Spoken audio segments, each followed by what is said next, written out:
ہے توکل. توکل از میں کہتا ہوں دا لاسٹ پوائنٹ کا پہلا پوائنٹ جو ہے وہ توکل ہے کہ اللہ تعالیٰ کے اوپر ریلائے کرنا. یہ بار بار قرآن میں آتا ہے کہ مومنین وہ ہیں جو پھر آخرکار اللہ تعالیٰ پہ ریلائے کرتے ہیں. ذرا توکل کو واضح کر دیجیے گا اور یہ بھی بتائیے گا کہ کیا توکل اس چیز کا نام تو نہیں کہ لوگ مس انڈرسٹینڈ کر لیں کہ پھر آپ اسباب تلاش نہ کریں, آپ خود کوشش نہ کریں, بس گھر بیٹھ جائیں اور کہیں کہ جی میں جو ہے اللہ پہ توکل کرتا ہوں. دیکھیے توکل جو ہے وہ دینی احکام میں اگر میں یہ کہوں کہ ایمان کی نفسیاتی سطح پر سب سے بڑی علامت ہے تو شاید میں مبالغہ نہیں کروں گا. توکل کی ضرورت کب پیش آتی ہے پہلے اس کو سمجھ لیجئے. دیکھیے صبر تو عام طور پر جس طرح لوگ سمجھتے ہیں, اور وہ ایک چونکہ بڑی اہم اپلیکیشن ہے اس لیے میں اسی کو آپ کے سامنے رکھ رہا ہوں, کہ کوئی مشکل آ گئی ہے, کوئی مشکل مرحلہ آ گیا ہے, کوئی پریشانی آ گئی ہے, کوئی ایسی صورتحال ہے جو ہمارے اوپر سخت گرا ہے, کوئی حادثہ ہے جو پیش آ گیا ہے. اب اس میں ہمیں صحیح جگہ پہ کھڑے رہنا یہ صبر ہے. لیکن بارہا ایسا ہوتا ہے, اور زندگی میں اکثر ایسا ہوتا ہے, مشکلیں کم آتی ہیں, اندیشے زیادہ ہوتے ہیں. یعنی ہم یہ توقع کر رہے ہوتے ہیں کہ بھئی فلاں مشکل آ جائے گی, فلاں پریشانی آ جائے گی. اب یہ جو صورتحال ہوتی ہے, آپ غور کریں کہ ہمارا جو نفسیاتی وجود ہے, ہمارا جو ذہن ہے, اس کا کمال یہ ہوتا ہے کہ چھوٹی مشکل بھی اگر ہو تو اس کو پھر میگنیفائی کر کے وہ 1000 گنا بڑا کر دیتا ہے. یعنی ایک بڑی سے بڑی مشکل آ جائے, لیکن جس وقت مشکل آ جاتی ہے نا تو آدمی کو پتہ چل جاتا ہے بس جو ہونا تھا ہو گیا, اب کچھ بھی نہیں ہو سکتا. تو اب وہ مرحلہ شروع ہو جاتا ہے کہ انسان پھر اپنے آپ کو کسی طرح نئے حالات میں سیٹ کر رہا ہوتا ہے. لیکن ابھی جس چیز نے ہونا ہے وہ سامنے نہیں آئی, یہ لمحہ بڑا مشکل ہوتا ہے. انسان کی نفسیات پہ میں سچ عرض کرتا ہوں کہ یہ بہت گرا ہوتے ہیں یہ لمحات جو ہوتے ہیں, کہ کہیں ایسا نہ ہو جائے, کہیں ویسا نہ ہو جائے. تو توکل کی ضرورت یہاں پڑتی ہے.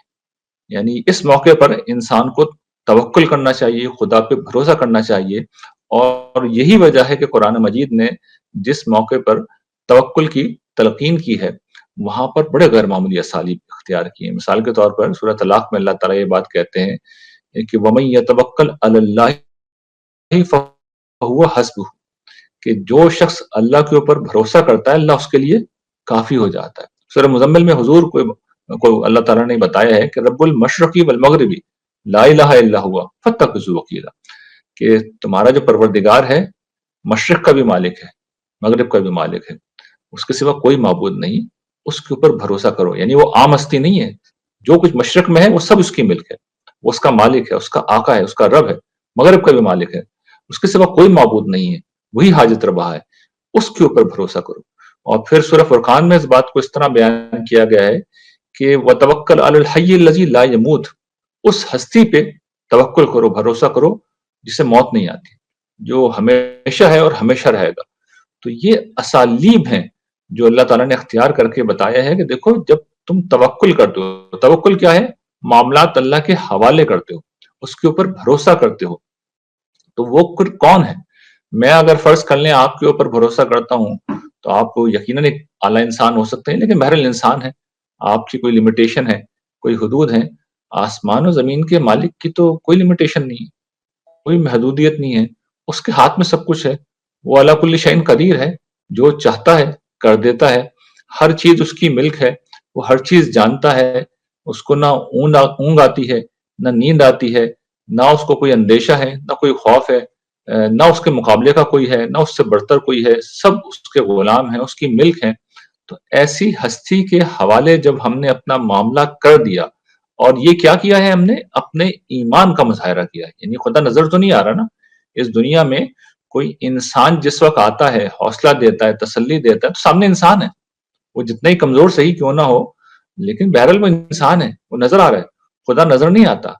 تو نظر نہ آنے والی ہستی کے اوپر بھروسہ کرنا یہ بہت بڑی بات ہوتی ہے, یہ ایمان کا بڑا غیر معمولی مظاہرہ ہوتا ہے. تو جس وقت کوئی بندہ مومن خدا پر بھروسہ کر کر اپنا معاملہ اس کے حوالے کرتا ہے تو خدا کو یہ چیز بڑی پسند ہے. اور پھر واقعتاً میں عرض کرتا ہوں کہ پھر اللہ تعالیٰ اس کے معاملات سنبھالتے ہیں, اور پھر وہاں سے انسان کی مدد کی جاتی ہے جہاں سے انسان کو بالکل توقع نہیں ہوتی. لیکن جس طرح آپ نے ایک بات فرمائی ہے کہ اس میں ہمارے معاشرے میں بڑی غلط فہمی ہے, لوگ اپنے اپنے حصے کا کام نہیں کرتے ہیں بلکہ سب کچھ اللہ تعالیٰ کے اوپر ڈال دیتے ہیں کہ بھئی ہم نے تو اللہ کے اوپر بھروسہ کر لیا. نہیں، دین یہ نہیں سکھاتا. دین تو یہ کہتا ہے کہ بھئی اگر آپ نے اپنے اونٹ کی حفاظت کرنی ہے تو اونٹ کی آپ رسی باندھیں. یعنی مراد یہ ہے کہ جو ہمارے حصے کا کام ہے دیکھیے وہ ہمیں کرنا ہوگا. ہم نیک اولاد کی دعا کریں اور ہم نے شادی نہ کر رکھی ہو تو ظاہر ہے کہ یہ ایک بالکل لایانی بات ہوگی. ظاہر ہے ایسا کوئی نہیں کرتا، سمجھانے کے لیے ایک بات عرض کر رہا ہوں. لیکن جو کچھ بھی اس دنیا میں معاملات ہیں ہمیں پہلے توکل سے پہلے اور توکل کے ساتھ اس بارے میں پوری کوشش کرنا چاہیے کہ عالم اسباب میں کیا کیا جا سکتا ہے.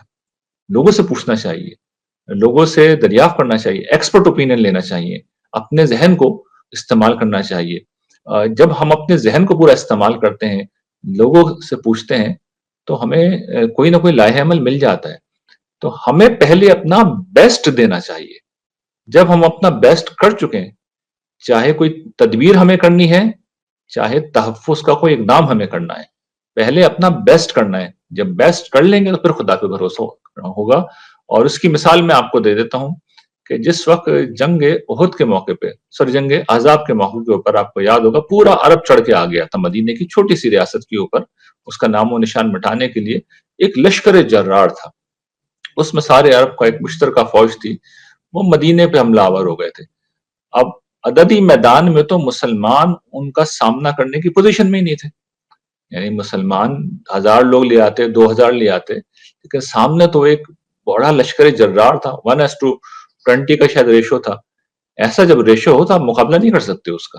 اور وہ بھی ظاہر بات ہے دوسری سمت میں بہت بہادر لوگ تھے، بہت زوردار لڑاکا لوگ تھے. تو حضور نے پھر اس موقع پہ تدبیر سوچی، اور وہ تدبیر کیا تھی کہ حضرت سلمان فارسی نے مشورہ دیا کہ آپ خندق بنا لیں.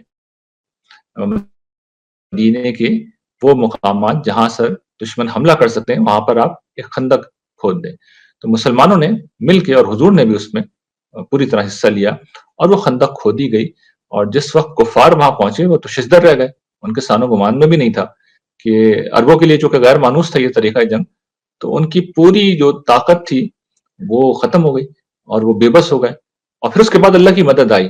یعنی اللہ نے ان کو وہاں سے دور کیا. اور کس طرح دور کیا کہ ہم جانتے ہیں کہ ایک آندھی آئی اور کئی دنوں کے محاصرے کے بعد وہ آندھی آئی اور اس آندھی میں ان کے خیمے الٹ گئے، ان کے کھانے پینے کا سامان برباد ہو گیا اور ان کے پاس وہ طاقت ہی نہیں رہی کہ وہ محاصرہ جاری رکھ سکیں.